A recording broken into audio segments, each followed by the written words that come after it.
Hi, this is Revathi. Welcome to అందమైన కథల పొదిరిల్లు. Video చూస్తున్న ప్రతి ఒక్కరికి, అలాగే లైక్స్, కామెంట్స్ ఇస్తున్న వారందరికీ థ్యాంక్ యూ సో మచ్. ప్రేమ మనసులు ఎపిసోడ్ నెంబర్ 49. భారతి లోపలికి వెళ్ళి కింద పడి ఉన్న పేపర్ తీసుకొని చూస్తుండగా పూర్ణ, లాస్య, జగదీష్ అక్కడికి వచ్చి జరిగింది చెప్తుంటారు. భారతి తమ్ముడు రూమ్ దగ్గరికి వెళ్ళి డోర్ కొడుతుంటుంది. అశోక్ కన్నీళ్ళు తుడుచుకొని పగిలిపోయి ఉన్న బొమ్మలు తీసి పక్కకు పెట్టి డోర్ తీస్తాడు. భారతి లోపలికొచ్చి, ఏంటి తమ్ముడు ఇదంతా, నేను నమ్మలేకపోతున్నాను అని అంటుంది. అశోక్ అక్క ముందు మొండితనం, కోపం నటిస్తూ, నమ్మి తీరాల్సిందే అక్క అంటాడు. తొందరపడి నిర్ణయానికి రాకు తమ్ముడు. వంశీ అలాంటి వాడేనని ఇంతకుముందు నేను కూడా విన్నాను. కానీ రేణుని చూస్తే అలా అనిపించడం లేదు అంటుంది. అశోక్ కఠినంగా మాట్లాడుతూ భారతిని నమ్మించే ప్రయత్నం చేస్తుంటాడు. ఇక్కడ రేణు అశోక్ మాట్లాడిన తీరు గురించి వంశీకి, దివ్యకి చెప్పి ఏడుస్తుంటుంది. అశోక్ ప్రవర్తించిన తీరు విని వంశీ, దివ్య కూడా షాక్ అవుతుంటారు. నువ్వు బాధపడకు రేణు, ఒకసారి నేను మీ అక్క అశోక్తో మాట్లాడతాము అంటాడు వంశీ. రేణు వాళ్ళిద్దరి వైపు చూస్తూ, నేను మీ ఇద్దరికి చెప్తున్నాను, ఇప్పుడు మీరు అశోక్ని కలిస్తే నేను చచ్చినంత ఒట్టు అని చెప్పి తన రూమ్లోకి వెళ్ళి డోర్ వేసుకొని భరించలేనట్టుగా ఏడుస్తుంటుంది. ఏంటి వంశీ గారు ఇదంతా, పేపర్లు వచ్చింది చూసి అశోక్ కూడా నమ్మడం ఏంటి అని అడుగుతుంది దివ్య కన్నీళ్ళు పెట్టుకుంటూ. నాకు అదే అర్థం కావట్లేదు దివ్య, అశోక్ ఎందుకు ఇలా ప్రవర్తిస్తున్నాడు? అశోక్తో మాట్లాడదామంటే రేణు ఒట్టు పెట్టుకొని మన నోరు కట్టేసింది అంటాడు వంశీ బాధపడుతూ. ఇక్కడ భారతి కూడా అశోక్ కష్టంగా చెప్పిన అబద్ధాలు బాగా ఎక్కి రేణు మీద కోపం తెచ్చుకొని, తను తప్పు చేసి నీ మీద చేసుకోవడం ఏంటి? ఇక అటువంటి అమ్మాయి గురించి ఆలోచించడం వదిలే తమ్ముడు. నీ అదృష్టం బాగుంది కాబట్టి ఆ అమ్మాయి గురించి ముందే తెలిసింది. ఇక ఈ విషయం గురించి ఎక్కువ ఆలోచించి నీ మనసు పాడు చేసుకోకు అని చెప్పి అక్కడి నుంచి వెళ్తుంది.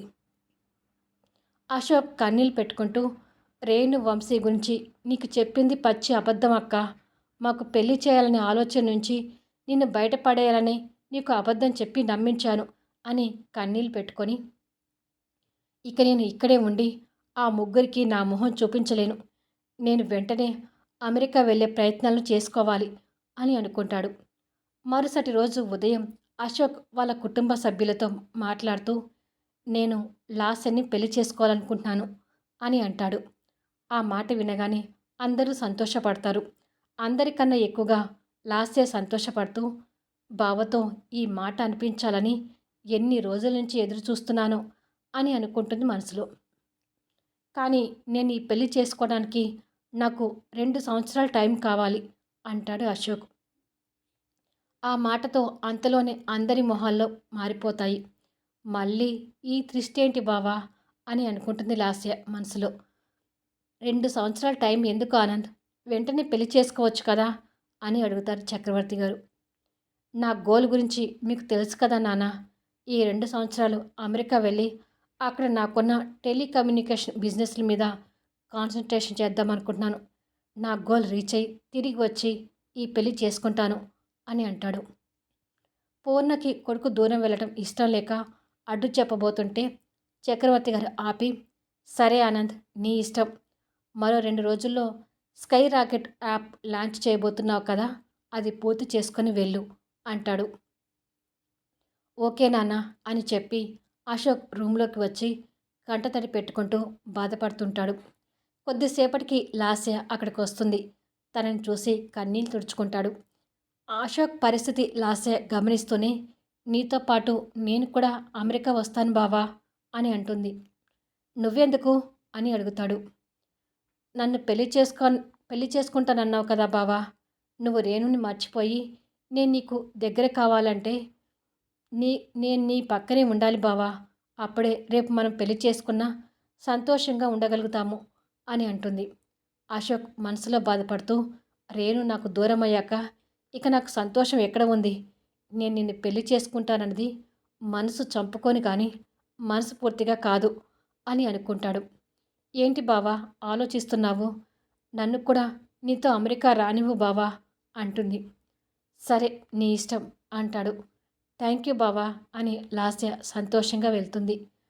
అశోక్ గతం తాలూకు జ్ఞాపకాల్లోకి వెళ్ళి లాస్యని తీసుకొని అమెరికా వెళ్తానని రేణుతో సరదాగా చెప్పడం, రేణు చిరుకోపంతో అశోక్ని కొట్టడం గుర్తొస్తూ సరదాగా అనుకున్నవన్నీ నిజం అవుతున్నాయి అని కన్నీళ్ళు పెట్టుకుంటూ ఉండగా ఇంతలోనే మేనేజర్ నుంచి వస్తున్న ఫోన్ లిఫ్ట్ చేసి హలో అంటాడు.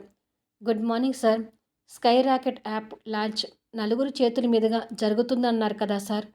మీరు కాక మిగిలిన ఆ ముగ్గురి పేర్లు కూడా చెప్తే ఇక్కడ మా ఏర్పాట్లు చేసుకుంటాం సార్ అంటాడు.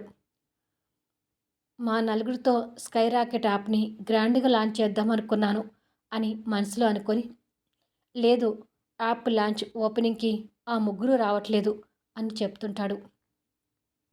మరో 2 రోజుల తర్వాత స్కై రాకెట్ యాప్ లాంచ్ అవ్వడం, అశోక్ మనసులో ఉన్న బాధతో ఇబ్బంది పడుతూనే యాప్ గురించి పరిచయం చేస్తూ ఇంటర్వ్యూ ఇవ్వడం, అది టీవీలో టెలికాస్ట్ అవ్వడం, వంశీ దివ్య ఆ ఇంటర్వ్యూ చూడటం, రేణు మనసు నిండా అశోక్ మీద ద్వేషాన్ని నింపుకొని ఆ ఇంటర్వ్యూ చూడటం జరుగుతుంది.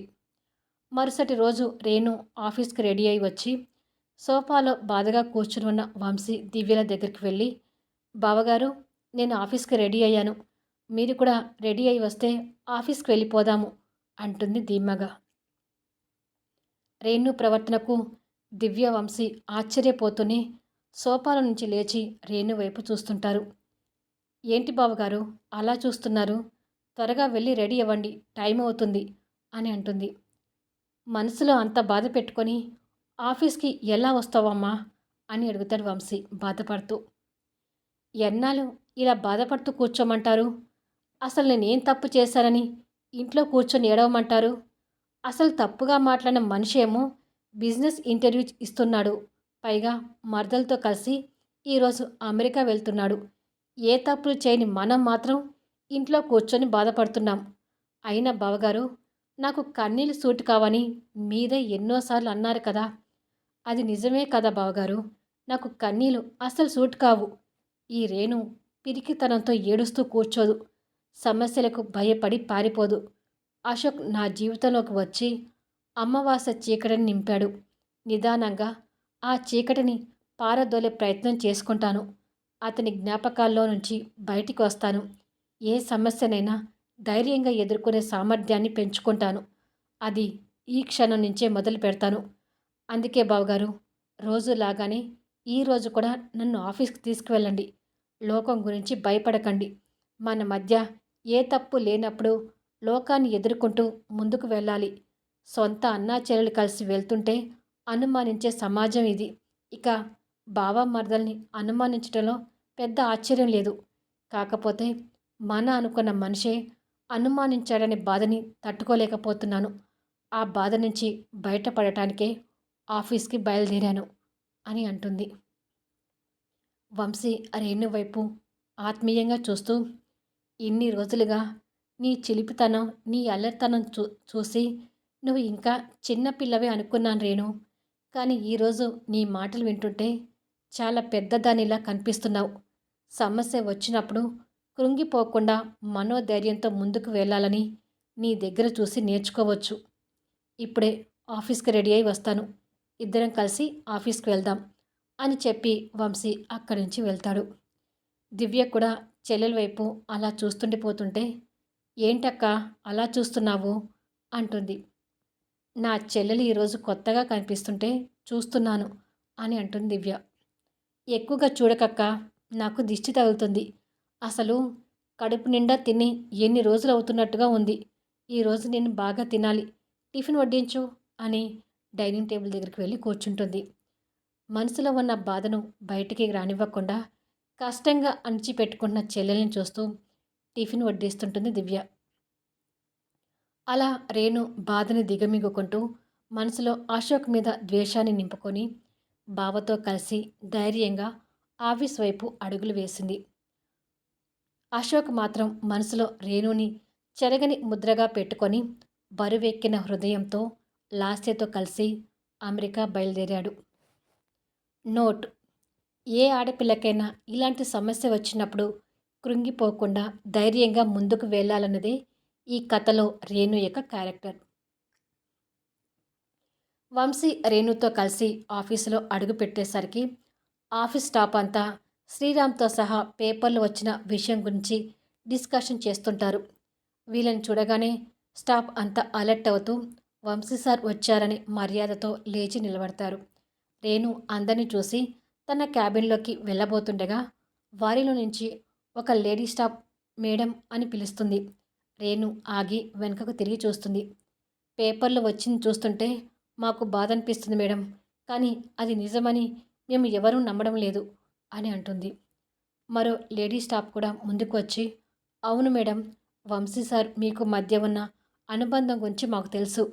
వంశీ సార్ మాతో మీటింగ్ పెట్టినప్పుడు మధ్యలో మీ గురించి ఒకసారి డిస్కషన్ వస్తే నా పెద్ద కూతురు రేణు అని సంబోధించారు. అప్పుడే మీ ఇద్దరి మధ్య ఉన్న అనుబంధం గురించి అర్థమైంది అని అంటుంది. శ్రీరామ్ కూడా ముందుకు వచ్చి, అవును మేడం, పేపర్లు వచ్చిన న్యూస్ని మేము ఎవరూ నమ్మడం లేదు. సార్ మీరు కూడా ఆ చెత్త న్యూస్ గురించి మర్చిపోయి మీరు ఎప్పట్లాగా ఉండాలని కోరుకుంటున్నాము అని అంటాడు. అలా స్టాఫ్ అంతా కలిసి వంశీ రేణు మనసులో ఇంకాస్త మనోధైర్యాన్ని నింపుతారు. జగదీష్ ఇంట్లో కూర్చొని ఆలోచిస్తూ, అసలు పేపర్లో ఆ ఫోటో ఎవరిచ్చి ఉంటారు? మావయ్య అయితే నాకు చెప్పకుండా చేయడు. లాస్య కూడా తన పని కాదని చెప్పింది. ఇక ఎవరిచ్చుంటారు అని ఆలోచిస్తుండగానే చక్రవర్తి గారు అక్కడికి వచ్చి, ఏమైనా నువ్వు చేసింది చాలా తప్పు జగదీష్. ఆనంద్ రేణుని విడగొట్టాలంటే ఇంకేదైనా ప్లాన్ చేయాల్సింది. ఇలా పేపర్లో వాళ్ళ ఫోటోలు ఇచ్చి పెద్ద తప్పు చేశావు అంటాడు. నిజంగా దీని గురించి నాకు తెలియదు మావయ్య, ఇలా ఎవరు ఇచ్చారని నేను ఆలోచిస్తున్నాను అంటాడు. చక్రవర్తి గారు ఆశ్చర్యపోతూ, నువ్వు చెప్పేది నిజమేనా అని అడుగుతాడు. నిజమే చెప్తున్నాను మావయ్య అంటాడు. నువ్వు కాదు, లాస్య కాదు, మరి ఎవరిచ్చుంటారు అని అడుగుతాడు చక్రవర్తి గారు. నాకు అదే అర్థం కావట్లేదు మావయ్య అని అంటాడు జగదీష్. చక్రవర్తి గారు ఆలోచిస్తూ, ఎవరు చేశారో కానీ ఇది మన మంచిగా జరిగిందనుకోవాలి. అమెరికా వెళ్ళిన అశోక్ 2 సంవత్సరాల వరకు తిరిగి రాడు. వంశీ పతనానికి ఈ టైం చాలు అంటాడు. జగదీష్ నవ్వుతూ, వంశీ పతనానికి ఆల్రెడీ స్కెచ్ స్టార్ట్ అయింది మావయ్య అని అంటాడు. అది సబ్ జైల్.